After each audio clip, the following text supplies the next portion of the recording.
नमस्कार, আমি অ্যাস্ট্রো শ্রীদীপ। আজকের আলোচনা 2024 সালে 16ই ডিসেম্বর থেকে 2025 সালে 13ই জানুয়ারি পর্যন্ত মীন রাশির রাশিফল নিয়ে। মীন রাশির অধিপতি বৃহস্পতি, আর এই মীন রাশির জাতক জাতিকাদের বিশেষ কিছু চারিত্রিক গুণ বা চারিত্রিক বৈশিষ্ট্য লক্ষ্য করা যায়। বিশেষত এই সমস্ত জাতক জাতিকাদের ইচ্ছাশক্তি প্রবল হওয়ায় এরা যাই করুক না কেন তাতেই কিন্তু সফলতার প্রাপ্তি হয় এদের। তবে ছোটোখাটো কোনো কাজে কখনোই কিন্তু এরা সন্তুষ্ট থাকে না। উচ্চ পদ এবং খ্যাতি লাভের ইচ্ছা কিন্তু সবসময় মনের মধ্যে একটা থাকে। তাছাড়াও প্রবল আত্মবিশ্বাসী হয়ে থাকে। এই চারিত্রিক গুণ বা চারিত্রিক বৈশিষ্ট্য বিশেষভাবে কিন্তু মীন রাশির জাতক জাতিকাদের মধ্যে লক্ষ্য করা যায়। এবারে আসবো মূল আলোচনায়। তবে মূল আলোচনায় যাওয়ার আগে এই সময়কার গ্রহদের অবস্থানটা আমাদের একটু জেনে নেওয়ার প্রয়োজন আছে, কারণ বর্তমান সময়ে গ্রহদের অবস্থানের পরিপ্রেক্ষিতে যেহেতু এই রাশিগত ফলাফল, তাই এই সময় গ্রহরা কে কোথায় অবস্থিত আছে সেটা আমাদের জানাটা একটু প্রয়োজন আছে। প্রথমত রাশি অধিপতি বৃহস্পতি বৃষ রাশিতে বক্রী অবস্থায় রোহিণী নক্ষত্রে অবস্থিত থাকছে। বাকি গ্রহদের মধ্যে রাশিতে রাহুর অবস্থান, মিথুন রাশিতে চন্দ্র, কর্কট রাশিতে বক্রী অবস্থায় মঙ্গল, কন্যা রাশিতে কেতু, বৃশ্চিক রাশিতে বুধ, ধনু রাশিতে রবি, মকর রাশিতে শুক্র এবং কুম্ভ রাশিতে স্বক্ষেত্রে শনি। এই হচ্ছে এই সময়কার গ্রহদের অবস্থান। এবারে জানবো এই পুরো সময়টার মধ্যে মীন রাশি জাতক জাতিকাদের কোন কোন দিক শুভ, কোন কোন দিক অশুভ, অর্থাৎ তাদের শরীর স্বাস্থ্য কেমন থাকবে, অর্থনৈতিক অবস্থা মীন রাশির জাতক জাতিকাদের কেমন থাকবে, যারা চাকরিজীবী, যারা ব্যবসায়ী, যারা দাম্পত্য জীবনযাপনের সাথে যুক্ত রয়েছেন, কিংবা যারা বিদ্যা শিক্ষার সাথে যুক্ত রয়েছেন, যারা শিল্পী কলাকুশলী, যারা অন্যান্য বিভিন্ন পেশার সাথে যুক্ত রয়েছেন, তাদেরই বা সময়টা কেমন, অর্থাৎ সার্বিকভাবে মীন রাশির জাতক জাতিকাদের এই পুরো সময়টা কেমন যাবে সেটা নিয়েই আলোচনায় আসবো। প্রথমেই আসবো স্বাস্থ্য সংক্রান্ত বিষয় নিয়ে। মীন রাশি জাতক জাতিকাদের এই সময় স্বাস্থ্য ভালো মন্দ মিশিয়ে চলবে। রাশি অধিপতি বৃহস্পতি তৃতীয় রাশিতে পঞ্চম রাশি অধিপতি নক্ষত্রে অবস্থিত থাকায় এই সময় কিন্তু বড় ধরনের কোনো সমস্যা না আসারই সম্ভাবনা থাকছে। তবে ছোটোখাটো শারীরিক সমস্যা প্রায় সময় কিন্তু একটু বিব্রত করবে, একটা অস্থিরতার মধ্যে দিয়ে রাখবে। বিশেষত মাথার যন্ত্রণা কিংবা পেট সংক্রান্ত কারণে একটু কষ্ট হওয়ার সম্ভাবনা থাকছে। রাশি সাপেক্ষে গ্রহগত অশুভ প্রভাবের কারণে এই সময় কিন্তু ছোটোখাটো চোট আঘাত লাগারও সম্ভাবনা থাকবে। সেদিকে চলাফেরায় বিশেষভাবে সচেতনভাবে থাকতে হচ্ছে। যে সমস্ত জাতক জাতিকারা বিদ্যা শিক্ষার সাথে যুক্ত রয়েছেন, বিশেষত প্রাথমিক বিদ্যার্থী যারা, তাদের জন্য কিন্তু এই সময়টা বিশেষ শুভত্বের বার্তা থাকছে। চতুর্থ রাশি অধিপতি কোণে অবস্থিত হওয়ায় পড়াশোনাকে কেন্দ্র করে পরিশ্রম করার মানসিকতা এই সময় থাকবে, এবং পরিশ্রম করার মানসিকতা এবং একাগ্রতার জন্য এই সময় কিন্তু বিদ্যা শিক্ষার ক্ষেত্রে একটা ভালো শুভ ফল লাভেরই আশা করা যাচ্ছে। যে সমস্ত জাতক জাতিকারা উচ্চ বিদ্যা শিক্ষার সাথে যুক্ত রয়েছেন, নবম রাশি অধিপতি পঞ্চম রাশিতে অবস্থিত হওয়ায় বিদ্যায় সফলতার ইঙ্গিত থাকলেও পঞ্চম রাশিতে ও নবম রাশি অধিপতির উপর রাহুর দৃষ্টি এবং নবম রাশিতে রাহু এবং দ্বাদশ রাশিপতি শনির দৃষ্টি থাকার কারণে এই সময় কিন্তু ভালো ফল অর্জন করতে গেলে উচ্চ বিদ্যার্থীদের যথেষ্ট পরিমাণে পরিশ্রমী হতে হবে, যথেষ্ট অধ্যবসায়ের প্রয়োজন, যথেষ্ট একাগ্রতার মাধ্যম দিয়ে কিন্তু ভালো ফল প্রাপ্তি হবে, নতুবা কিন্তু সঠিক মূল্যায়নের ক্ষেত্রে বাধা আসার সম্ভাবনা থাকছে।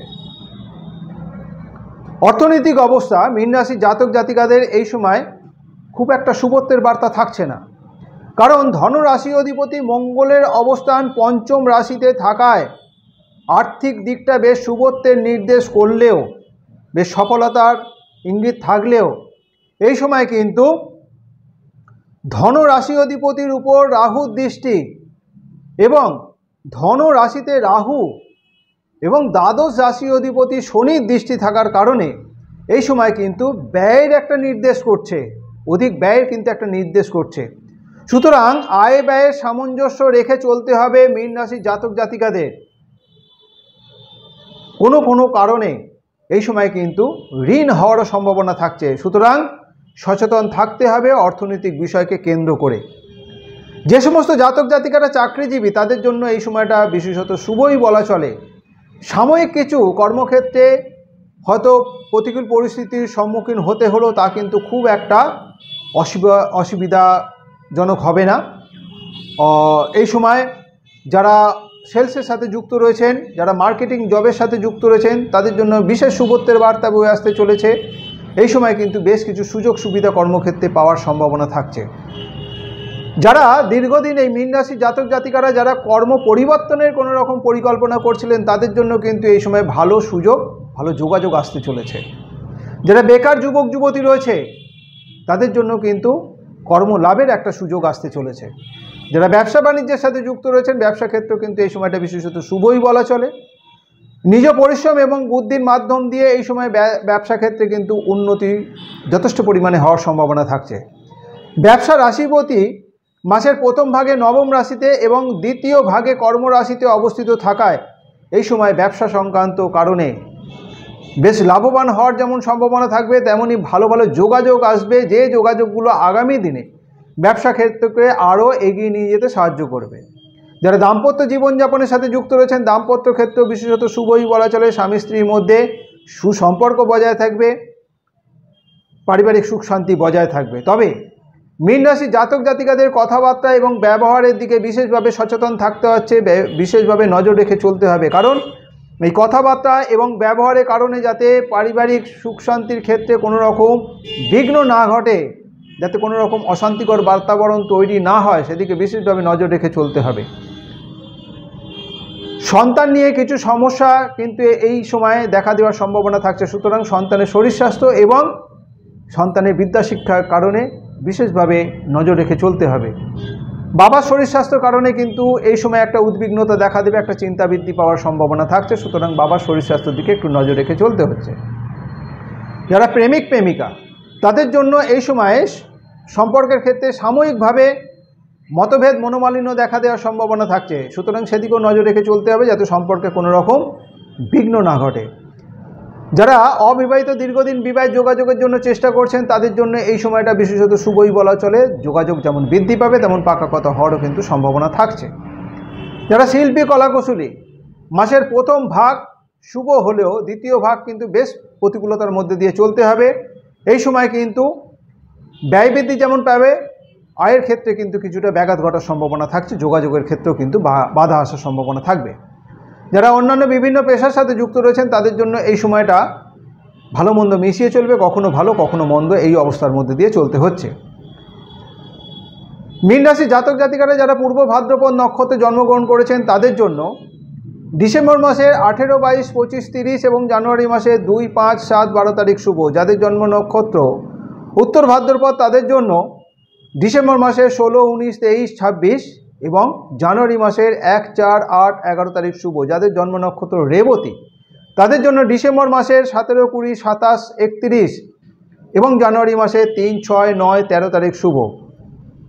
শুভ দিক হিসেবে উত্তর পূর্ব দিক অর্থাৎ ঈশান কোণ আপনাদের জন্য শুভ।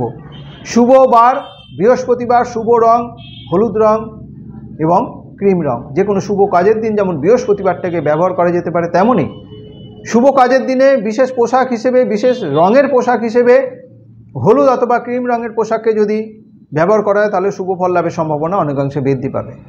আমার এই যে আলোচনা, এই যে রাশিগত ফলাফল, এটা বিশেষত এই সময়কার গ্রহদের অবস্থানের পরিপ্রেক্ষিতে মীন রাশি জাতক জাতিকাদের ব্যক্তিগত জন্ম রাশি চক্রের গ্রহদের অবস্থান যদি শুভ অবস্থায় থাকে এবং তার সাথে সাথে বর্তমান গ্রহদের দশা অন্তর্দশার ফলাফল যদি শুভত্বের দিকে ইঙ্গিত দেয় তাহলে শুভ ফল লাভের সম্ভাবনা যেমন বৃদ্ধি পাবে, তেমনই মীন রাশি জাতক জাতিকাদের ব্যক্তিগত জন্ম রাশি চক্রে গ্রহদের অবস্থান যদি অশুভ অবস্থায় থাকে এবং তার সাথে সাথে বর্তমান গ্রহদের দশা অন্তর্দশার ফলাফল যদি অশুভত্বের দিকে ইঙ্গিত দেয় তাহলে শুভ ফল লাভের সম্ভাবনা অনেকাংশে কম হবে। সুতরাং বর্তমান গ্রহদের গোচরগত অবস্থানের পরিপ্রেক্ষিতে যে রাশিগত ফলাফল তার সাথে মীন রাশি জাতক জাতিকাদের ব্যক্তিগত জন্ম রাশি চক্রে গ্রহদের অবস্থান এবং বর্তমান গ্রহদের দশা অন্তর্দশার ফলের মধ্যে একটা বৈষম্য, একটা তারতম্য হতেই পারে।